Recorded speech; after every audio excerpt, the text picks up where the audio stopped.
My name is Jack Desmond, and I was CEO of Cox Engineering from essentially 1983 until, when did John force me out? Probably 2008, 2009. Steve Petro, one of the old and trustworthy employees of Cambridgeport and Cox companies. I've been around now 50 years. My name's Fred Goslin. I've been with Cambridgeport for 43 years. My name is Mike. I started here in 1990, almost 35 years ago.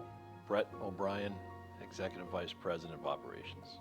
Cumulatively, 31 years. So I started Cambridgeport. We were trying to do ovens and dryers, and these ovens were like the air handlers we build with at Cambridgeport right now. They were some 20, 30, 40 feet long, 10 feet high. It just took up an awful lot of room. We were building less product back then. It was a lot of industrial style products, oddball, steel components. We weren't in the air handling business quite yet. We did the duct work for the power plant in Seabrook, which was way oversized stuff, which we had, local 17 guys. We were finding it very difficult to compete using the building trades sheet metal workers. So I had to go down and negotiate with the general president of the sheet metal workers, get permission and his blessing to establish a production rate, which ended up being the production branch of the building trades that we know today. That all took place around 75, 76. And then, as I mentioned, we had the fire. We had no place to go and no place to build these things. And we put a plan together to try to find a place to operate. We ended up in Salisbury. We found a building it ended up being about 14,000 square feet. We rented half of it. The fourth person hired was Fred Goslin. I started in 1981. We 8 people that worked there. It was sporadic. We'd go like hell for 3 months, and then there'd be a little lag. It was a fun job. Unfortunately, that building, we had a fire in that building as well. It really didn't delay us much at all. We moved to another facility for a couple of months, rebuilt the building that we were in, and ended up buying that building. As that business grew, we ended up buying a building contiguous to the first building we had. So we ended up a 30,000 square foot building and a 14,000 square foot building. Back then, in the building 1, it was probably 12 guys, I would say, in that area. And then over in building 2, that was the job shop. So that's where we had like the skids. It was cargo care skids. Our contract allowed us to do industrial ductwork for ovens and dryers, panels, double wall panels, etc. The reason I mention these things, we eventually ended up doing built-up air handling units for a couple of casinos in Atlantic City owned by, this guy named Donald Trump. Around the early 80s, my dad said to the carrier distributor in Boston, "Who makes your roof curbs?" And he goes, "Oh, we get them from yada, yada, yada." He goes, "Why don't we make those?" So we started making roof curbs. There's a curb line, it was a body line. That's my first position I had. And from that point on, I pushed myself to go further than just the body line. So I started literally from the bottom. Working the body line, we used to do 500 curbs a day. Steve Petro at the time had come to work, and he was working in the shop as a laborer. The phone kept ringing. My dad went up and talked to Pete one day, who was the design engineer and the boss. He says, "We need somebody up here to answer the phone." He goes, "Who's that guy down there?" He said, "It's my son, Steve." He said, "Get him up here and have him answer the phone. I'm not going to be up here listening to you, trying to talk to you and have the phone ring the whole time."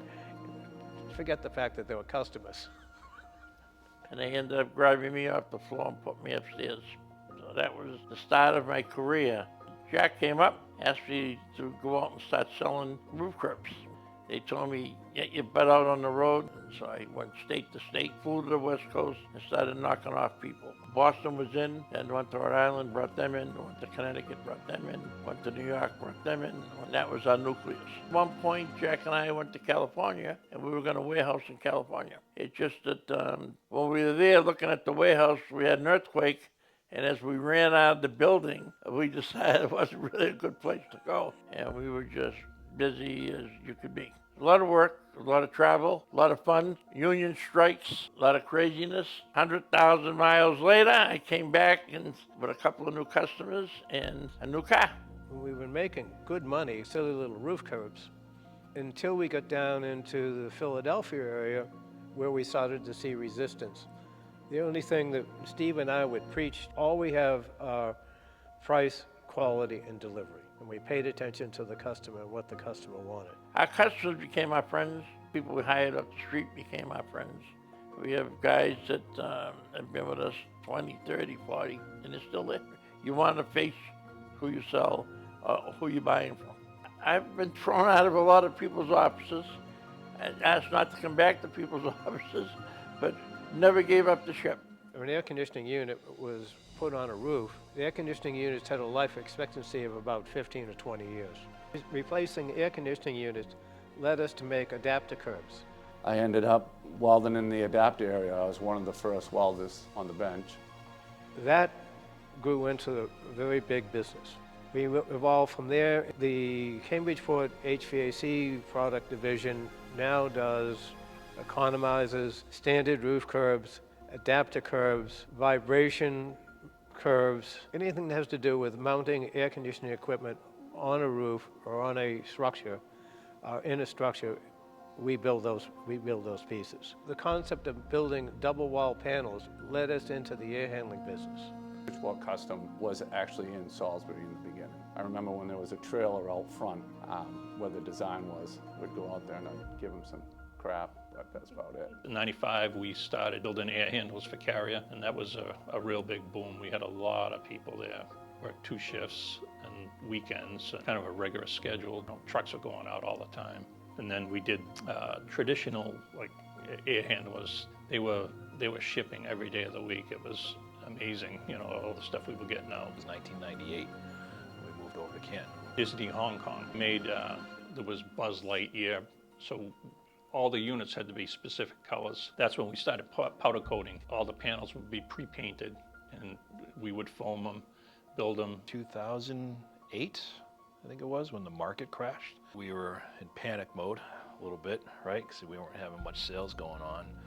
And as we entered 2009, we were scrambling to get work, and we started taking on some projects. Well, that 1 year jump, we started getting multiple multi-million-dollar orders. We went from having 1 shift to 3. It went overnight from that perspective. It was in the heart of one of the worst winters we ever had. Got out of hand and out of control with 3 shifts. We literally had guys outside in the snow with 2x4s, basically piercing the snow, trying to hear a thud, a distinctive thud, which was metal, right? That meant there was some panels buried 4 feet underneath snow. There was days I got there at 6 o'clock in the morning, I didn't leave till midnight. There was days I worked through the night, slept in my office just to get product out the door. Your best experience, your best education you're ever gonna get is not gonna be out of a book, it's not gonna be in a classroom, it's gonna be on that shop floor. Well, I think Cambridgeport has got a very good future. We've been servicing the same clients for over 40 years, and that's something you can really be proud of. And now I come in the shop and it's laid out much different than it was. I mean, it looks great. I'm not sure how much product we're getting out, but it looks really nice. Many of the people that were here at the time are actually still here, which is good to see, right? A lot of legacy there, a lot of knowledge. Yeah, we jumped from like, say, 3.5 million to 7 million, 7 million to 11, 11 to 15, 15 to 21, 21 to 27, 27 to 30 million, back-to-back years. There is a ton of opportunity. Obviously, I'm proven fact of that. You guys, the people who get the product out the door, the people who design the product, you're the guys who make Petro look like a hero. You're the guys that make Cambridgeport really sing. The unseen people behind the curtain, if you will, or on the floor, who make the company what it is and make the clients happy and pleased to do business with us because they trust us.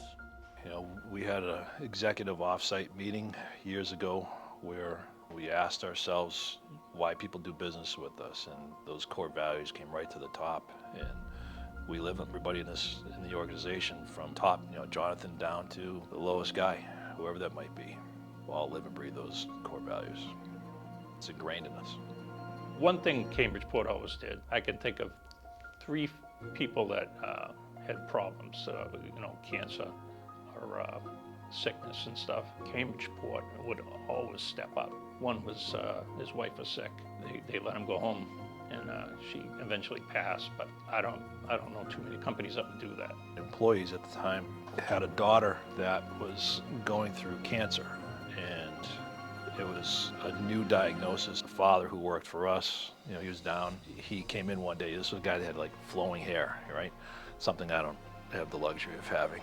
He showed up one day and he was bald. Oh, geez, what happened? He said, I did this in honor of my daughter. Next thing you know, the whole shop, 24 hours later, lined up. We set up some chairs. Everybody in that shop lined up in solidarity and shaved their heads. And they took a big group picture of it. It was a really cool moment.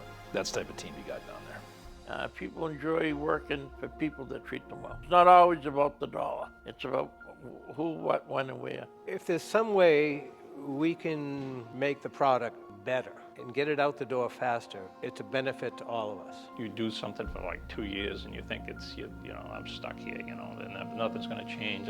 But new products come around all the time, Sometimes it doesn't think nothing's going to change. You're going to be there forever, and it doesn't. Opportunities arise all the time, and it's a great company to advance with. Keep an open mind, positive attitude. No one wants to work with an angry elf. Do more than you did yesterday. Work hard. Be somebody. Work hard, take any job they give you, learn how to do it, learn how to do it better. When it's all over, you'll have the best of all worlds for yourself and for your family. It's more like a family. So you usually work hard when you work for your family. John's done an excellent job in this business. I'm pleased to see where it's going. I'm pleased to see what he's done. I'm very proud of all you people, but especially my sons.